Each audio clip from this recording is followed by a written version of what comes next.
మా రిలేటివ్స్, మా మామయ్య వాళ్ళు కాకినాడలో ఉన్నారు. వాళ్ళు మరి అంకిత్ రెడ్డి గారి యొక్క సంబంధం తీసుకొని వచ్చారనమాట. తీసుకొని వచ్చి ఈ అబ్బాయి అయితే బాగుంటాడమ్మా అని చెప్తున్న సమయంలో అప్పటికే చాలా సంబంధాలు వస్తూ ఉన్నాయి. దేనికోసం ఎటువైపు చూడాలో ఏది చేయాలో తెలియదు. 16 ఇయర్స్ నుంచి అంటే సేవలో ఉండేసరికి బయటకు ఎక్కువ కనిపిస్తూ ఉంటాం కదా, చాలామంది ప్రపోజల్స్ పంపిస్తూ ఉండేవారు. కానీ ఏది చేసుకోవాలో అర్థం కాని పరిస్థితుల్లో ఫాస్టింగ్ ఉండి ప్రేయర్ చేసుకునేదాన్ని.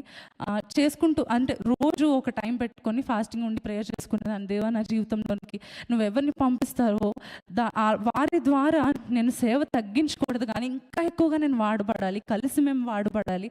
అటువంటి ఒక మంచి దైవజనుని పంపించు ప్రభా.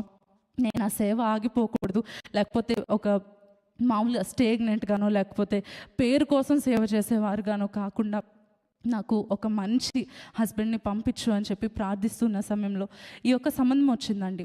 సంబంధం వచ్చినప్పుడు అంకుల్ వాళ్ళ ఫ్యామిలీ, మా మామయ్య గారు వాళ్ళ ఫ్యామిలీ, మా ఫ్యామిలీకి ఆల్మోస్ట్ 20 ఇయర్స్ నుంచి తెలుసు. కానీ వారికి ఒక కొడుకున్నారన్న విషయం మాకు తెలియదు అనమాట. అంటే డాటర్ ఉన్నారు, వదిన గురించి మాకు తెలుసు. చాలా అద్భుతమైన పాటలు, అద్భుతమైన వర్తమానాలు చెప్తూ ఉంటారు. అయితే ఆమె గురించి తెలుసుకున్నారన్న విషయం నాకు తెలియదు.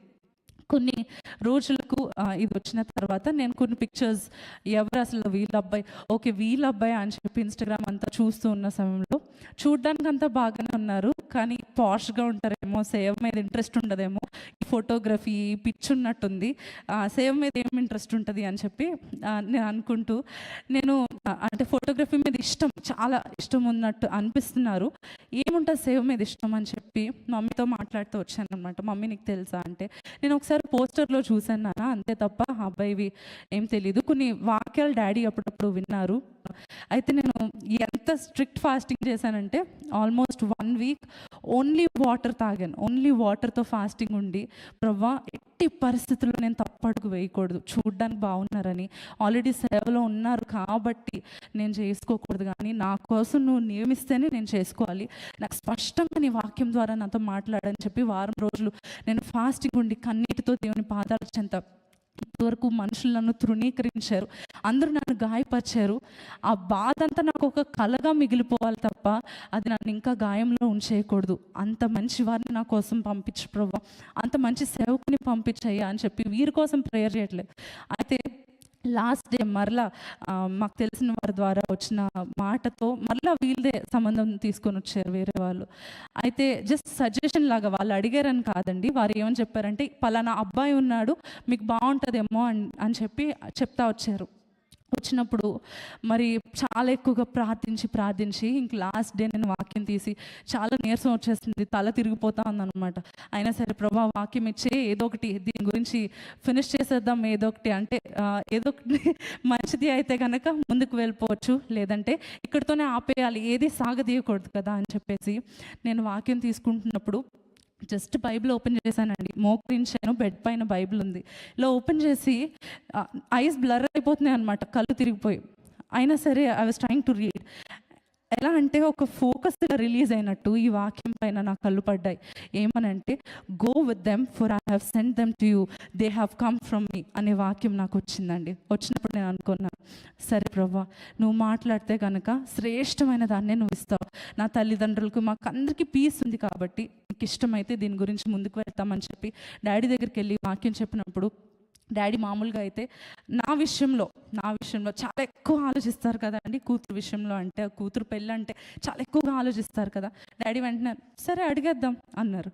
అంటే ఇంత ఈజీగా ఎలా అన్నారు డాడీ అని చెప్పేసి అనుకుంటూ ఇంక వెంటనే మామయ్య గారి నెంబర్ తీసుకొని మామయ్య గారి నెంబర్ తీసి డాడీ అడిగి ఏం చేశారు అంటే ఈ యొక్క ప్రపోజల్ కోసం పెళ్లి చూపులు ఇదంతా జరిగి చాలా ఒఫీషియల్గా అరేంజ్డ్ మ్యారేజ్ జరిగిందండి.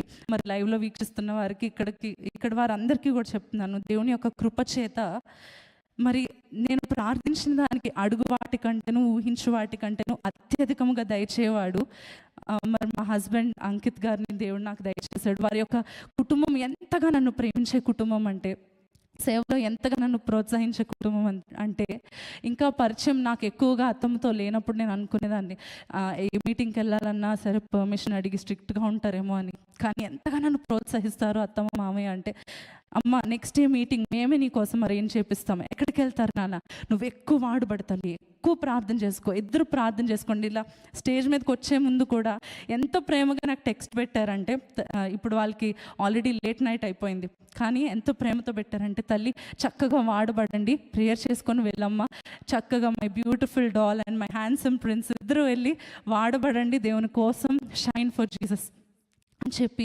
ఎంతో ప్రేమతో మమ్మల్ని ప్రోత్సహించే కుటుంబం. నేను అడిగిన దానికన్నా, ఊహించిన దానికన్నా, నా తల్లిదండ్రులు కోరుకున్న దానికన్నా ఉన్నతమైన కుటుంబాన్ని దేవుడు సేవలో నిలబడుతూ అనేక లక్షల మందికి ప్రపంచవ్యాప్తముగా దీవెనకరంగా ఉన్న కుటుంబాన్ని, భర్తని, వదినని, అన్నయ్యని, వీళ్ళందరినీ దేవుడు నాకు దయచేశాడు. And I'm feeling so satisfied. నా హృదయం అంతా ఎంతో కృతజ్ఞత కలిగి ఉన్నానండి.